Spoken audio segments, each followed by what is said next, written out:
मैं doctor Atul Kumar Bhatnagar, department of chemistry, SRLS government PG college Kaladera से आज के इस ई लेक्चर में, जो कि बीएससी पार्ट फर्स्ट के स्टूडेंट्स के सिलेबस से है, आप सबका स्वागत करता हूं। आज का जो ई लेक्चर है, वीडियो है, वो यूनिट 5 का चैप्टर 6 है, एल्कीन। सबसे पहले इसमें करेंगे स्ट्रक्चर ऑफ एल्कीन या एल्कीन की संरचना। एल्कीन की संरचना क्या है, कैसे बनती है, कैसे एक्सप्लेन करती है।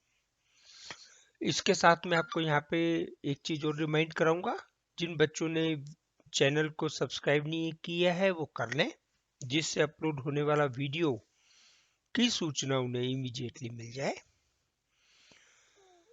चैनल में मैंने प्लेलिस्ट में अलग से आपकी क्लास की प्लेलिस्ट बना दी है।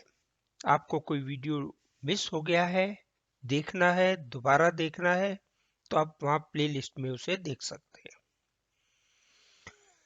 इसकी जो पीडीएफ फाइल है वो मैं वीडियो के डिस्क्रिप्शन में लिंक करूंगा।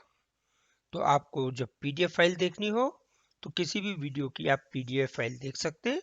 पुरानी वीडियो है उनकी मैं अपलोड करूंगा। इस वीडियो में मैं अटैच डिस्क्रिप्शन में कर रहा हूं। अब शुरू करते हैं इसकी स्ट्रक्चर ऑफ बेंजीन, एल्कीन की संरचना, स्ट्रक्चर ऑफ एल्कीन। सबसे पहली चीज है, एल्कीन में कार्बन परमाणु। कार्बन परमाणु का इलेक्ट्रॉनिक विन्यास क्या है? ग्राउंड स्टेट में इलेक्ट्रॉनिक विन्यास है 1s2 2s2 2p2, जिसे ऐसे दर्शा सकते हैं।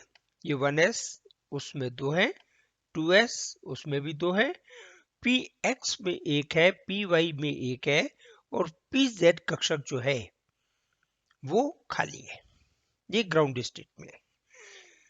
जब एक्साइटेड स्टेट में होता है, उत्तेजित अवस्था में होता है, क्रिया करने की स्थिति में होता है, उस परिस्थिति में एक इलेक्ट्रॉन जो s शेल में है, 2s में है, वो एक्साइट होकर के चला जाता है 2pz में। तो उत्तेजित अवस्था में इलेक्ट्रॉनिक विन्यास क्या हो जाएगा? 1s2 2s2 2px1 2py1 2pz1। अब जो अपने पास कार्बन है वो 3 कार्बन है। अपन प्रोपीन की संरचना को डिस्कस करेंगे। C1 C2 कार्बन परमाणु ऐसे हैं जिनके बीच में डबल बॉन्ड है।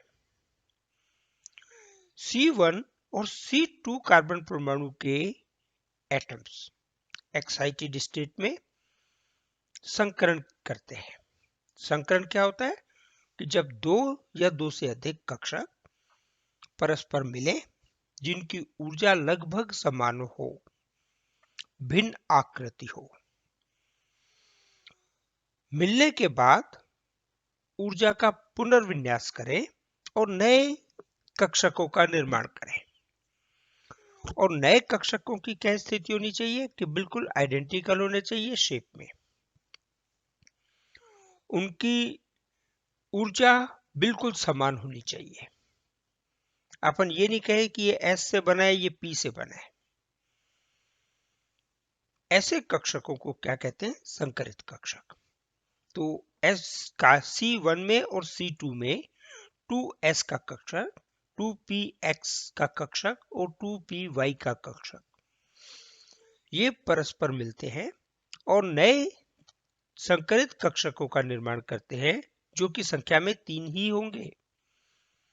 कंडीशन है जितने कक्षक भाग लेते हैं उतने ही नए कक्षकों का निर्माण होता है।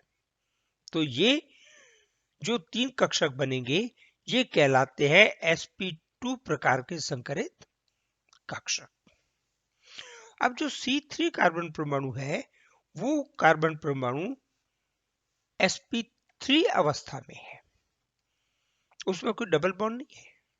तो उसमें एक s, एक px, एक py, एक pz, 4 संकरित कक्षक 4 असंकरित कक्षक संकरण में भाग ले रहे हैं और संकरण के उपरांत 4 नए संकरित कक्षकों का निर्माण कर रहे हैं, जिनको क्या कहते हैं अपन sp3 प्रकार के संकरित कक्षक। और इस प्रोसेस को क्या कहते हैं sp3 संकरण। तो अपने पास दो प्रकार के संकरित कक्षक हो गए कार्बन परमाणुओं में। एक कार्बन के पास sp3 प्रकार के संकरित कक्षक हैं और C1 C2 के पास sp2 प्रकार के संकरित कक्षक हैं। ये अपन ने लिख दिया यहाँ पे C3 एटम sp3 संकरित अवस्था में है, C1 C2 कार्बन परमाणु sp2 संकरित अवस्था में है। C3 एटम के पास 4 sp3 संकरित कक्षक है और C1 C2 के पास 3 संकरित sp2 संकरित कक्षक उपलब्ध है। C1 C2 कार्बन परमाणु ऐसे हैं जिनके पास ये pz कक्षक असंकरित अवस्था में है। संकरण में भाग नहीं लिया इसने, लेकिन बंध बनाने की प्रक्रिया में भाग लेगा। अब अपन इसकी स्ट्रक्चर की बात करें तो C1 C2 C3 प्रोपीन में 3 कार्बन परमाणु है। तीनों कार्बन परमाणु में ये C3 कार्बन परमाणु है जिसके पास ये sp3 प्रकार के संकरित कक्षक है, 4 हैं। इनको अपन ने ब्लू कलर से डिनोट किया है। उसके साथ में C1 C2 कार्बन परमाणु ऐसे हैं जिसके पास sp2 संकरित कक्षक हैं, जिन्हें अपन ने पीले रंग से दर्शाया है।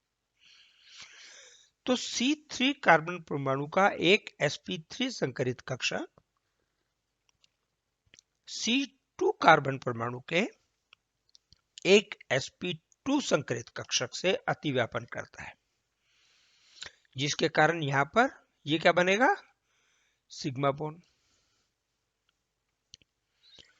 C2 कार्बन परमाणु का sp2 संकरित कक्षक C1 कार्बन परमाणु के sp2 संकरित कक्षक से अतिव्यापन करेगा और एक सिग्मा बॉन्ड बनाएगा।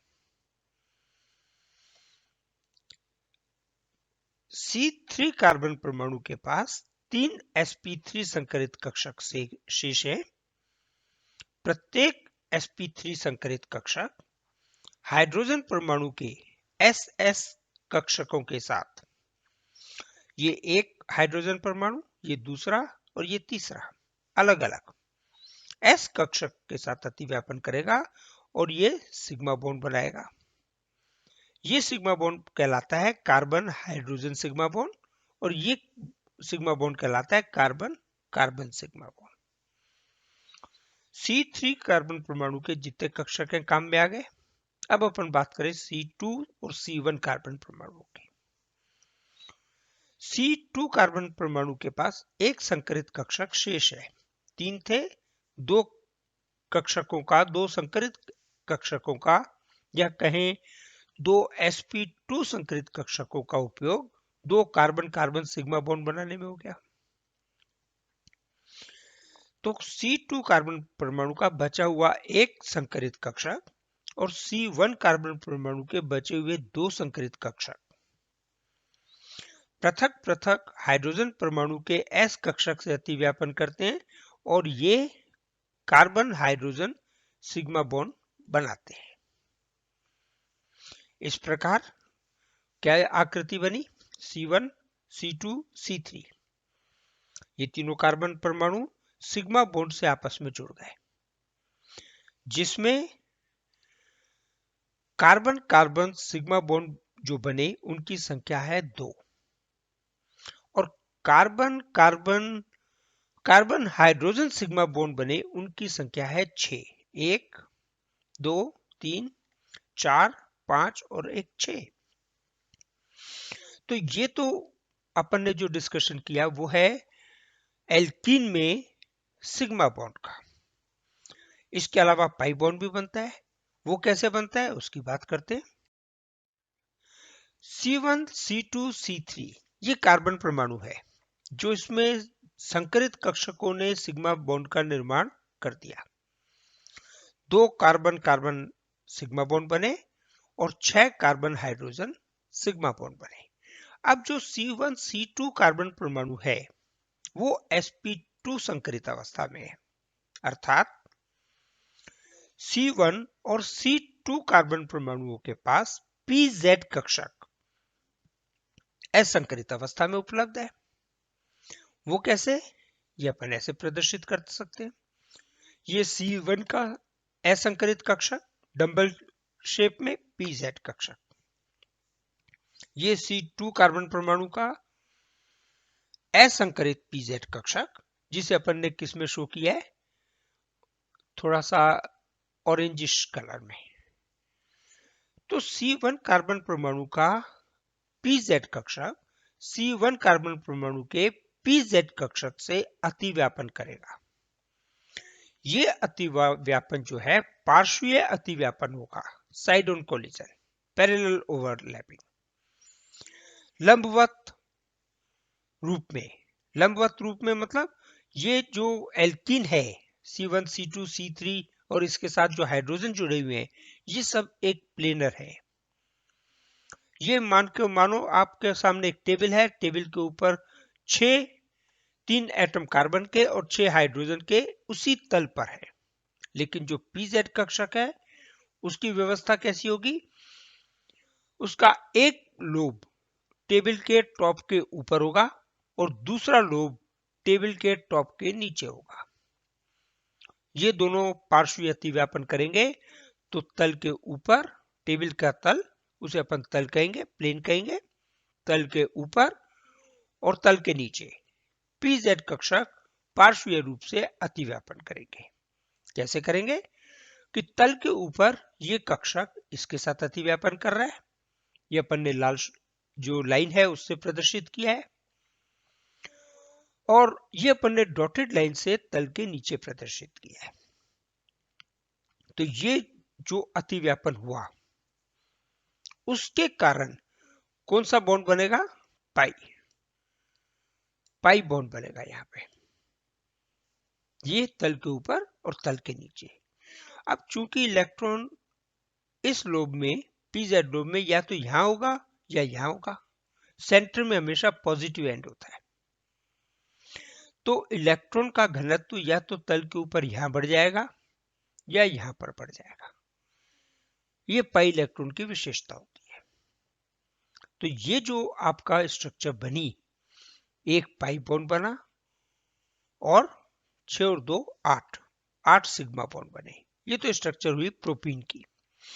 अब अपन बात करें स्थायित्व का, तो स्थायित्व में क्या होता है, ये जो संयुग्मन हुआ है, जो पाई इलेक्ट्रॉन बने, वो पाई बॉन्ड्स का या पाई ऑर्बिटल्स का ओवरलैपिंग एक्सटेंड हो जाता है। पार्श्वीय रूप से ये जो sp3 संकरित कक्षक है कार्बन का, वो इस संयुग्मन में भाग ले लेता है, जिसे क्या कहते हैं, अति संयुग्मन, हाइपर कॉन्जुगेशन। जब भी एल्कीन के साथ कोई एल्काइल समूह जुड़ जाता है तो उसका संकरित कक्षक भी पार्श्वीय रूप से, अर्ध रूप से इस अतिव्यापन में भाग ले लेता है, और ये भाग लेने के कारण इसका स्थायित्व बढ़ जाता है, और इसको ही एक्सटेंडेड हाइपर कॉन्जुगेशन या अति संयुग्मन के नाम से जाना जाता है। ये स्ट्रक्चर है C1 C2 C3, इसमें सिग्मा बॉन्ड भी अपन ने प्रदर्शित किए, और ये पाई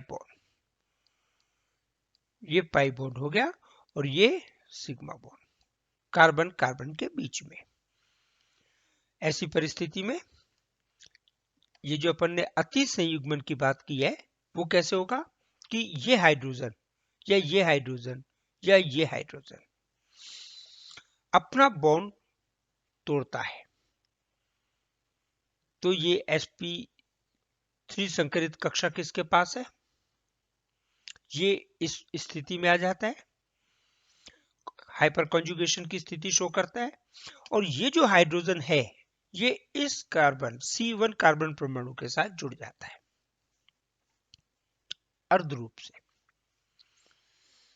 और इसकी वैलेंसी सेटिस्फाइड हो जाती है।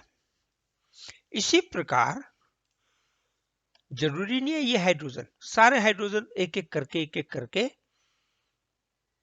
बॉन्ड तोड़ेंगे और इस C1 से बॉन्ड बनाएंगे। इस वाली स्ट्रक्चर में ये हाइड्रोजन इसने कार्बन से बॉन्ड तोड़ लिया और C1 के साथ डॉटेड लाइन से अपन ने शो किया है जुड़ गया। इसी प्रकार ये एटम भी अपना बॉन्ड तोड़ेगा और C1 से जुड़ेगा।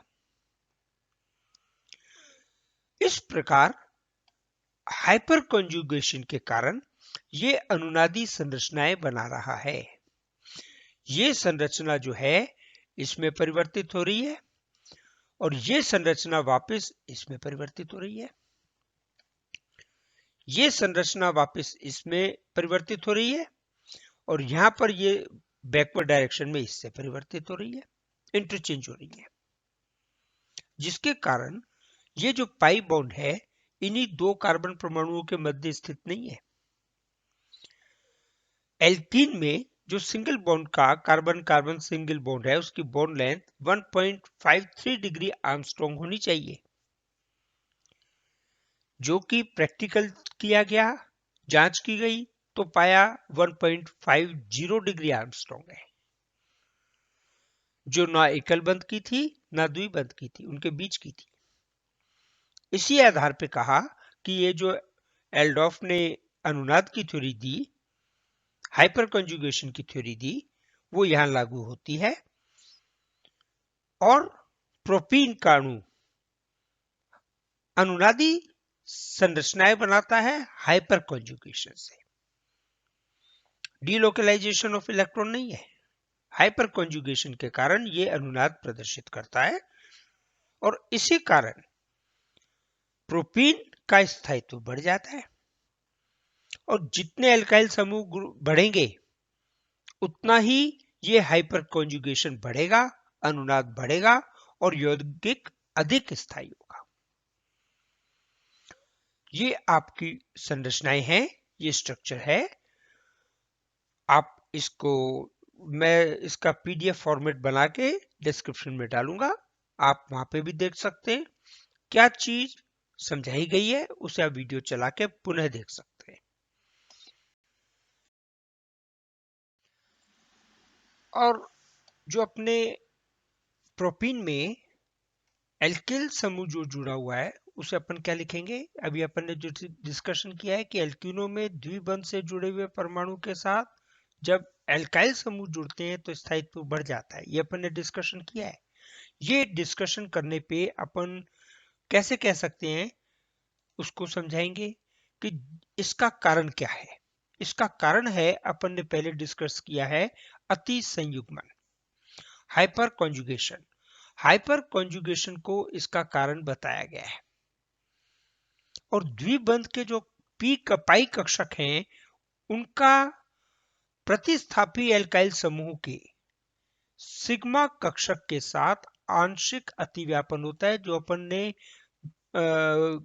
ब्लू कलर की लाइन से प्रदर्शित किया है सबसे लास्ट में। और इसका कारण क्या है? जब ये सिग्मा कक्षक और पाई कक्षक में पार्श्वीय अतिव्यापन हो जाता है तो उसके कारण हाइड्रोजन अपना स्थान छोड़ता है और C1 से जुड़ता है। इसी कारण उसमें कुछ गुण जो एकल बंध है उसमें कुछ गुण द्विबंध के आ जाते हैं, एकल बंध में कुछ गुण द्विबंध के आ जाते हैं।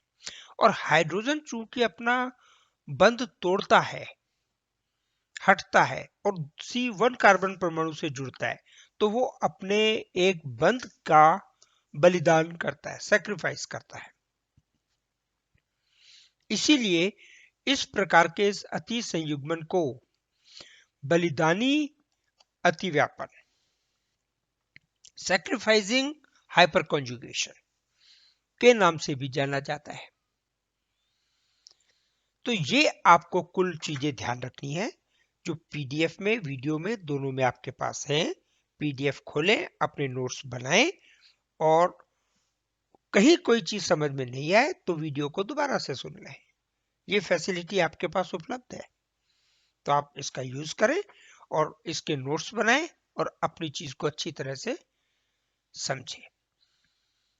Thank you.